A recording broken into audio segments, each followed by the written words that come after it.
لو أنزلنا هذا القرآن على جبل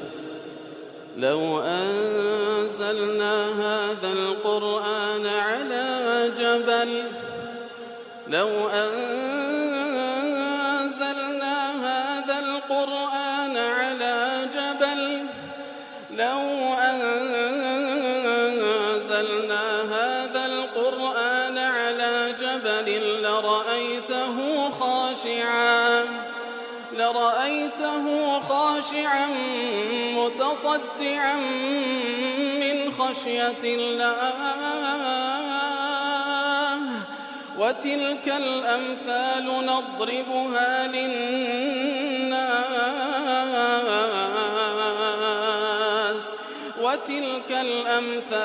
نضربها للناس لعلهم يتفكرون.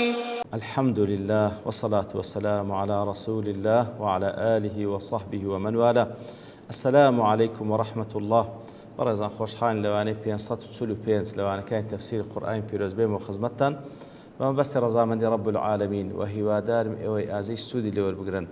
أعوذ بالله من الشيطان الرجيم. بسم الله الرحمن الرحيم. يا أيها الذين آمنوا لا تسألوا عن أشياء إن تبد لكم تسؤكم وإن تسألوا عنها حين ينزل القرآن تبد لكم عفى الله عنها والله غفور حليم. أنا خوش وسنا وكلوان رابش لخص مدوات بيروزة داون وسبب نزولي أو آتش من باسكر كخواي جورد فرمي لا تسألوا أي كومل بروادارا برسيار مكان در بارشتانێک ئەگەر لۆتان بەدیار بکەوێت پێتان ناخۆشە بەڵام ئەگەر پرسیار بکەن لە کاتێکەوە قورئاندا دەبەزی واتە لە زەمەنی نبووەت و نزولی وحی ئەوە تبدە لەکم لۆتان بەدیار دەکەوی بەڵام کە خوای گەورە باسی نەکرێ عەفە الله عنها خوای گەورە سوبحانه وتعالى ستری کردێ و باسی نەکردێ و وەکو مباحێک لێگەڕا لە بۆنگۆ والله غەفور حەلیم. لە تەفسیری سعدی دەربارەی واتە دەفەرمی ينهى عباده المؤمنين عن سؤال الأشياء. خوي جور بند إيمان داركاني خوي نهي دكا لو كوا دربارشتانك برسيار بكن التي إذا بينت لهم ساءتهم وأحسنتهم دربارشتانك أجر برسيار بكن أجر لويان بديار بكي جوابك لويان روم بيتوا أو بيان ناخوشو خفت باريان دكا أو زوك نمونه هنا توا كبرسيار كرني هندق لمسلمانان لبو بيغام صلى الله عليه وسلم درباري بابيان ئیتر ئیوا هەبلوانەیە جوابی وا وەربگریتەوە کەوا فعلا کوڕی بابی خۆی نێر بە پێغەمبەر صلی الله علیه وسلم بە وحی خوای گەورەی کەشف دەکەی دەی لۆ پرسیاری ئەو حاڵتە دەکەی یاخود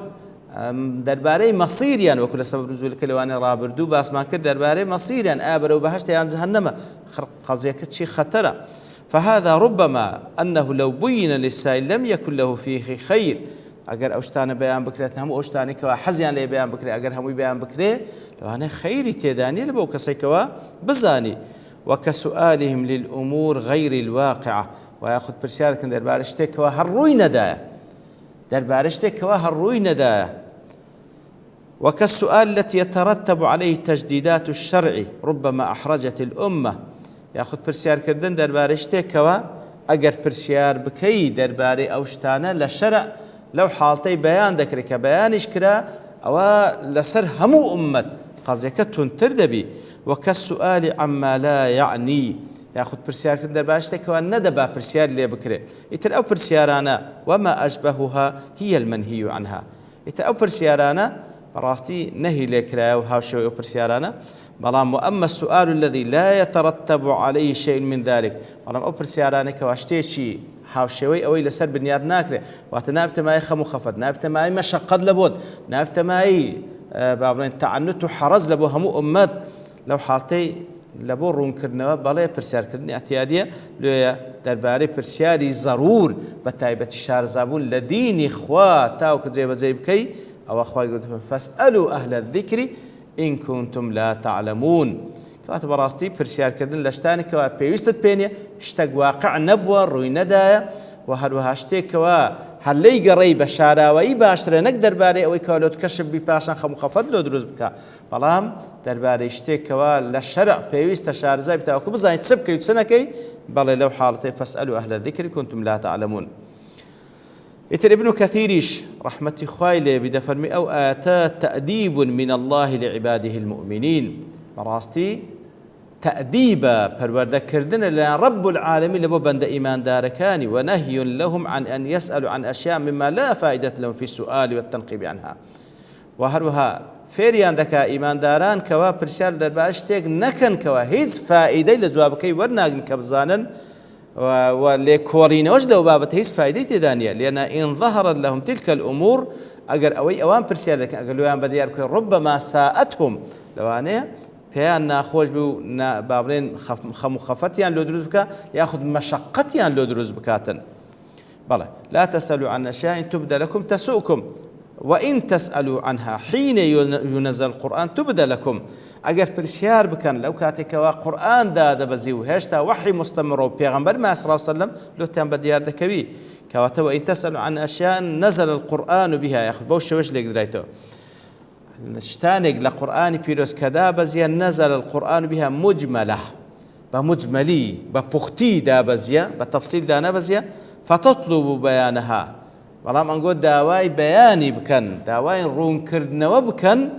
تبين لكم حينئذ لاحتياجكم إليها كواتا لو حالتي وإن تسألوا عنها حين ينزل القرآن كواتا بلام برسيار كردن درباري أوشتاني كالقرآن بيروز باس كرا بلام بمجملي أجر برسيار بكن لتسونيتي وتفصيلاتكي أولو تام بديار دكوي لبرو احتياجنا بيه لبون منا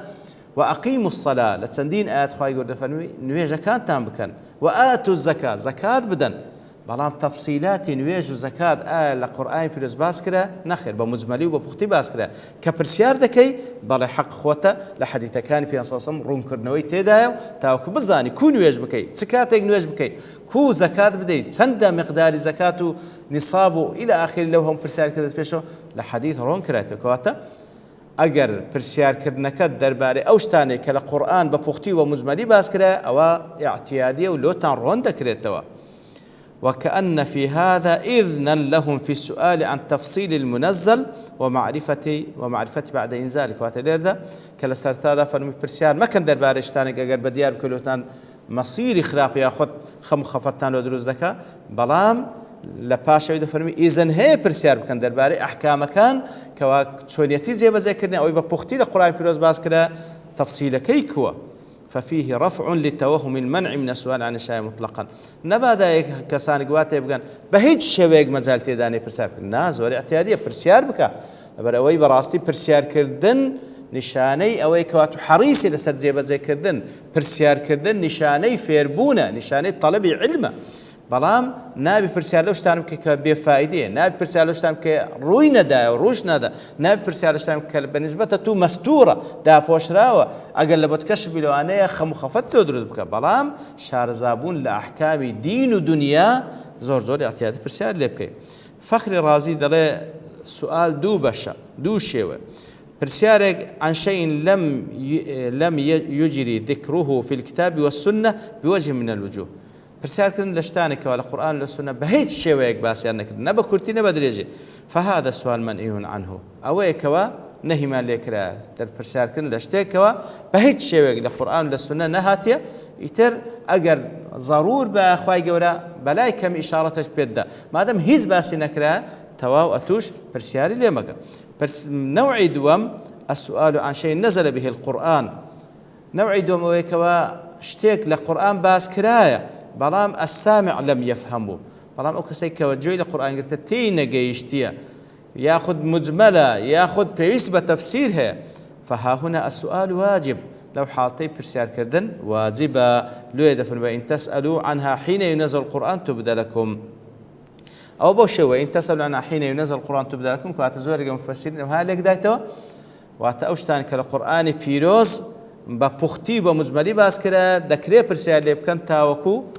تفصیلات کیت لوتان بیان بکره بتایبتی لحدیث کان پیامبر صلی الله علیه وسلم بشویش کش لیگ درایتوا وهو أنه من باب التهديد والتحذير وكو تهديد هرشيك تفرمي أي ما سألتم عنها في وقت نزول الوحي جاءكم بيان ما سألتم عنه بما يسوءكم كواتا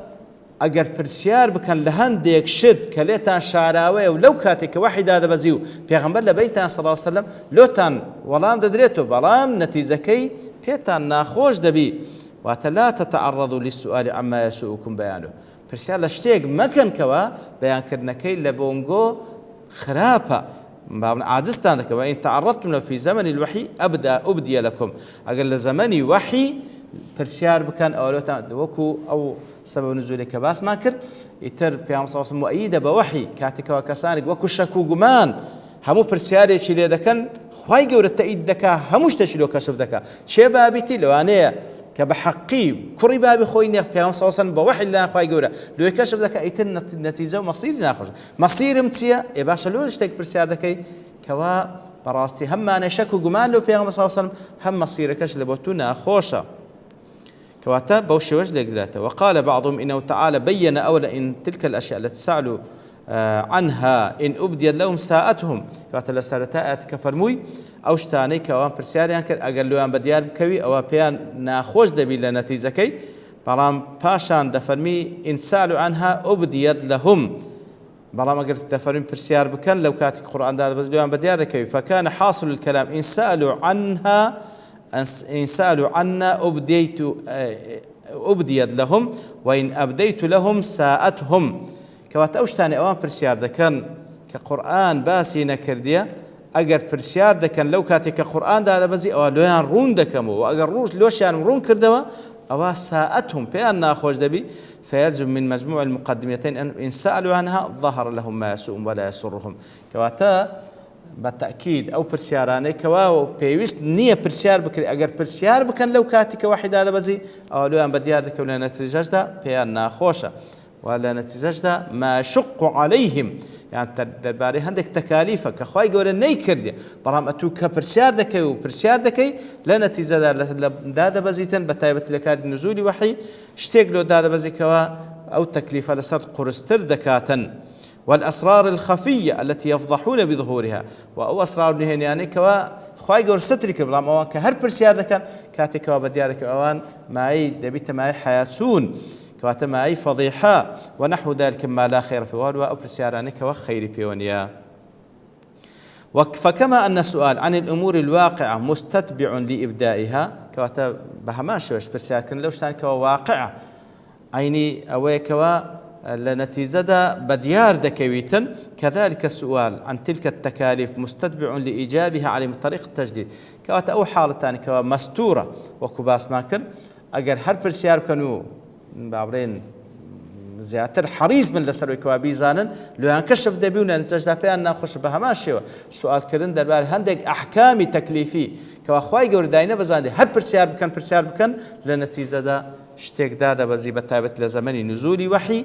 كوال سريان تندبي كوات لا تكثروا مساءلة رسول الله صلى الله عليه وسلم عما لا يعنيكم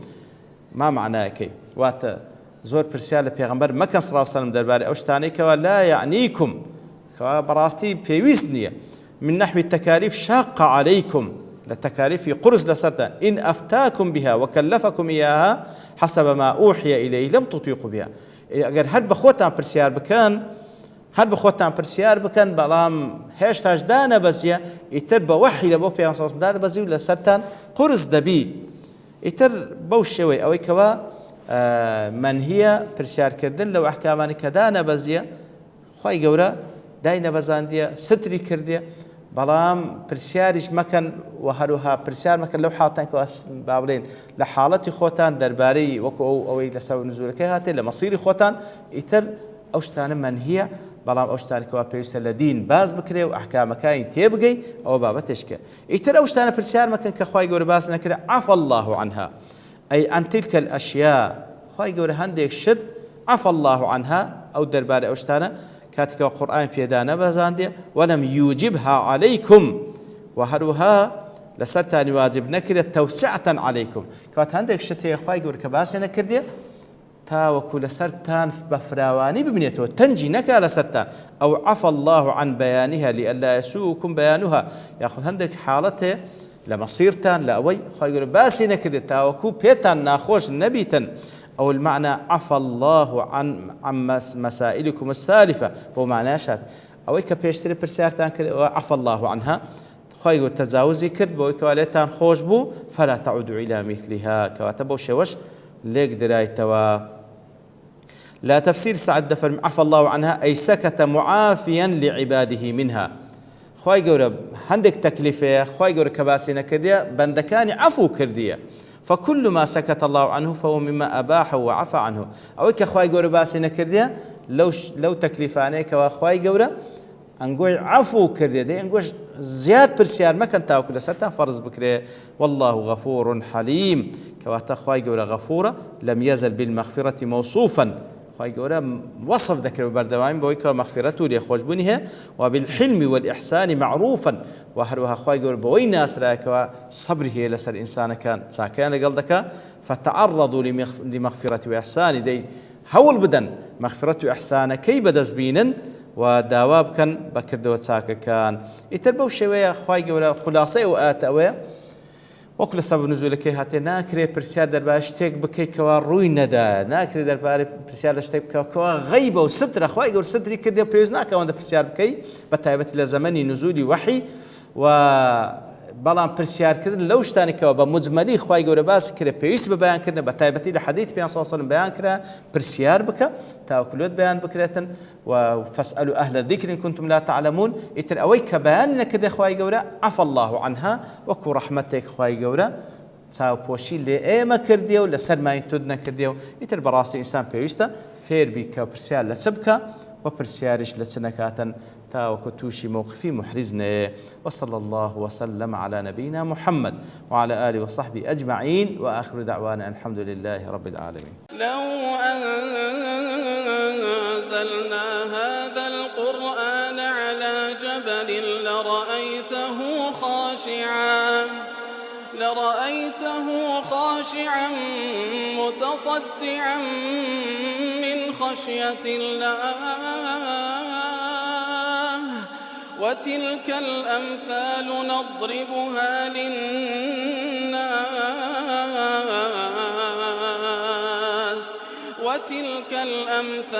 نضربها للناس لعلهم يتفكرون.